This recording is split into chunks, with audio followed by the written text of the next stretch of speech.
இயேசுவில் அன்புள்ளம் கொண்டவர்களே, திருத்தூதர் பேதுருவின் தலைமை பீட விழா என்று சிறப்பிக்கப்படுகிறது தாயாம் திரு அவையார். இன்று இந்த தலைமைத்துவம் அப்படின்னு பார்க்கிற பொழுது தலைகணத்துவம் என்று கூட சொல்லலாம். இப்படி தலைமையிலே தலைகணத்தோடு வாழ்ந்து கொண்டிருக்கிற மனிதர்கள் மத்தியில் தலைமை பீடம் அன்பையும் அரவணைப்பையும் உடனிருப்பையும் கொண்டு வருகிறது என்பதை இறைவன் வார்த்தை வழியாக கற்பிக்க விரும்புகிறார். நான் யார் என மக்கள் சொல்லுகிறார்கள். அவர் எழுப்பிய அந்த கேள்வியின் வழியாகவே பணிவுள்ள எண்ணத்தோடும் பணிவோடும் பிறரன்போடும் அவர் செயல்படுத்திய எண்ணங்களை நமக்கு கற்பிக்கிறது. வார்த்தையோடு பயணம் செய்து தலைமை பீடத்தின் மகத்துவத்தை அறிந்து கொள்ளுவோம் வாங்க. Praise the Lord. இயேசுவுக்கே புகழ், இயேசுவுக்கே நன்றி. இறைவனின் அருட்கரமும் அருளாசிரும் உங்களோடும் உங்கள் குடும்பத்தோடும் இளமையாக தங்கிட உங்களை நான் வாழ்த்துகிறேன். அன்பில் இனியவர்களே, ஆண்டவர் இயேசு திறவுகோள்களின் அதிகாரத்தை பேதுருவிடம் படைத்தார். இவ்வாறு பேதுரு பெருமைப்படுத்தப்பட்டதை நினைவுபடுத்துவதே இந்த திருநாள். கிபி 354 ஆண்டு அன்றிலிருந்து கொண்டாடப்பட்டு வருகிறது இவ்விழா.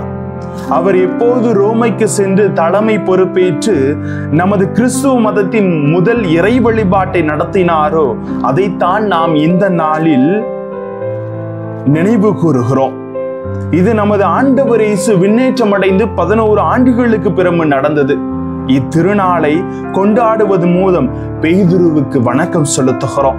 இறைவனின் சிறந்த பேணுதலால் அவர் திருச்சபையின் தலைவராக நியமனம் பெற்றார் எனவும் நினைவு கூறுகின்றோம்.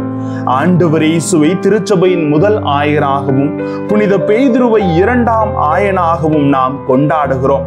எனவே எல்லா திருத்தந்தையர்களும் பேதுருவின் வழித்தோன்றல்கள், கிறிஸ்து ஏற்படுத்திய ஒரே திருச்சபையின் தலைவர்கள், இவர்கள் அனைவரும் கிறிஸ்துவின் போதனைகளை நமக்கு கற்றுக் கொடுத்தவர்கள் என்ற ஒரு பெருமிதத்தோடு, ஒரு மகிழ்ச்சியோடு, ஒரு ஆரவாரத்தோடு பேதுருவின் தலைமை பீட விழா கொண்டாடப்படுகிறது. அன்புமிக்கவர்களே, இந்த விழாவின் போது ரோமை பேராலயத்தில் வெண்கலத்தால் ஆன புனித பேதுருவின் சுரூபத்தை தலைக்கு தங்கத்தால் முடிச்சூட்டியும் கைக்கு மோதிரமும் உடலுக்கு பட்டாடையும் முடித்தி ஒரு திருத்தந்தையை போல கம்பீரமாக அரியணையில் அமர வைத்து வணக்கம் செலுத்துவார்களாம். இதுதான் மரபுகளாக கொண்டாடப்பட்டு வருகிறது.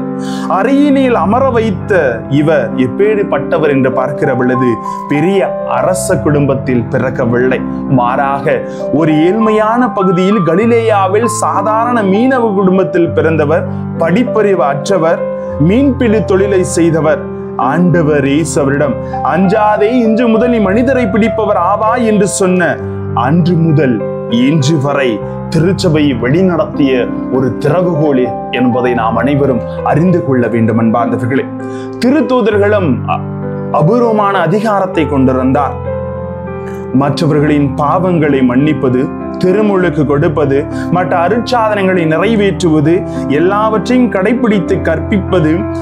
என்னுடைய தந்தை என்னை அனுப்பியது போல உங்களை அனுப்புகிறேன், உலகின் கடையெல்ல வரை சென்று இறையாட்சி அறிவிங்கள் என்று இறைவன் கொடுத்து விட்ட கட்டளைகளை திறம்பட செய்தார்கள். அதற்கு வழிதுணையாக ஊன்றுகோலாக திகழ்ந்தவர் நமது பேதுரு. இயேசு பேதுருவுடன், நீ பாறை, இந்த பாறையின் மீது எனது திருச்சபையை கட்டுவேன் என்று மத்தேயு 16:18 சொன்னது போல அன்று முதல் இன்று வரை அவர் தொடர்ந்து ஆண்டவரது பணியை திறம்பட செய்திருப்புகிறார். விண்ணரசின் திறவுகோலை நான் உன்னிடம் தருவேன். அதாவது அந்த திறவுகோல் ஒரு உயர்ந்த அதிகாரத்தின் அடையாளம். ஆண்டவன் இல்லத்தின் அதிகாரியாகவும் அவரது நகரத்தின் பொறுப்பாளராக இருக்கும் அதிகாரம் அவரிடம் மட்டுமே கொடுக்கப்பட்டிருந்தது. மத்தேயு 16:19 சொல்லுவது போல, மண்ணுலகில் நீ தடை செய்வது விண்ணுலகிலும் தடை செய்யப்படும், மண்ணுலகில் நீ அனுமதிப்பது விண்ணுலகிலும் அனுபவிப்பதும் என்று பேதுருவுக்கு மட்டுமே இந்த அதிகாரம் கொடுக்கப்பட்டிருந்தது. யோவான் 21:15 சொல்லுவது போல, என் ஆட்டுக்குட்டிகளை பேணி வளர், என் ஆட்டுக்குட்டிகளை மேய், என் ஆடுகளை பேணி வளர் என்று இயேசு பின்பற்றுகிற ஆடுகளுக்கு தலைமையாயனாக ஏற்படுத்தினார் புனித பேதுரு. புனித பேதுரு நிறைய அதிகாரங்களை தனியாக பெற்றுக்கொண்டார். ஆனால் திருத்தூதர்கள் பேதுரு இல்லாமல் எந்த அதிகாரத்தையும் பெறவில்லை. பேதுருவின் அதிகாரம் யாராவது ஒருவரால் மட்டுமே பயன்படுத்த முடியும். அதற்காகத்தான் திருத்தந்தையர்கள் தேர்ந்தெடுக்கப்பட்டார்கள். திருத்தந்தையர்களுக்கு பிறகு கர்தினார்கள், கர்தினார்களுக்கு பிறகு ஆயர்கள், ஆயர்களுக்கு பிறகு குருக்கள் என்று படிப்படியாக இந்த திருச்சபை வளர்ந்து கொண்டே சென்றது. அன்புமிக்கவர்களே, எனவே ஒரு திருச்சபை, ஒரு தலைமைத்துவம் என்பது அதிகாரங்களையும் ஆணவத்தையும் கொண்டதல்ல, ஒருவரை நல்ல முறையில் உயர்த்தி அன்போடு அரவணைப்பது என்பதை இவ்விழா நமக்கு மையமாக சொல்லித் தருகிறது. நல்ல ஆயன் என்பவன் சிதறிப்போன மந்தையை ஒன்று சேர்ப்பவன், காயமுற்றவனுக்கு கட்டுப்போடுவன், இருப்பதை பகிர்ந்து கொடுப்பவன், இருளின் ஒளியை தேடுபவன், அன்பில் நிலைத்திருப்பவன், உயிரை கொடுப்பவன். இப்படிப்பட்ட பண்புகளை தனதாக்கி கொள்ள வேண்டும்.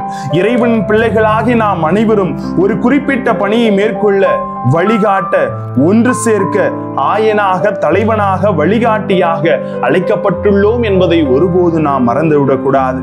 இயேசுவை போல் சுய சிந்தனையையும் தொலைநோக்கு பார்வையும் பெற்று மற்றவர்களுக்கு வழிகாட்டியாக செயல்பட முன்வர வேண்டும்.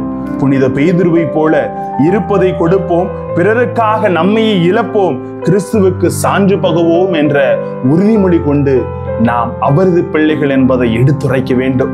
ஆகவே தான் இந்த பேதுருவின் தலைமை பீட பெருவிழா நாம் எந்த நிலையில் இருந்தாலும், தலைகணத்தோடு இல்லாமல், தலைமை பண்பில் இருந்தாலும் பிறரை அன்போடு உற்று நோக்குகிற பணியாளர்களாக நாம் மாறிவிட வேண்டும் என்பதை கடவுள் மையமாக சொல்லிவிட்டு சென்றிருக்கிறார். அதை உணர்ந்து வாழுங்கள், உங்கள் குடும்பம் ஆசீரை பெறும். ஜெபிப்போமா. அன்பு இறைவா, எங்கள் வாழ்வில் தலைகணம் தலை தோங்காமல் முழுமையாக தாழ்ச்சியோடு பேதுருவை போல நல்லவைகளை கற்பித்து ஒருவர் இன்னொருவரை ஏற்றுக்கொண்டு எங்கள் குடும்பங்களில் ஆசீரை பெற்று வாழ எங்களோடு தங்கும் ஆண்டவரே, பிரைஸ் தி லார்ட்.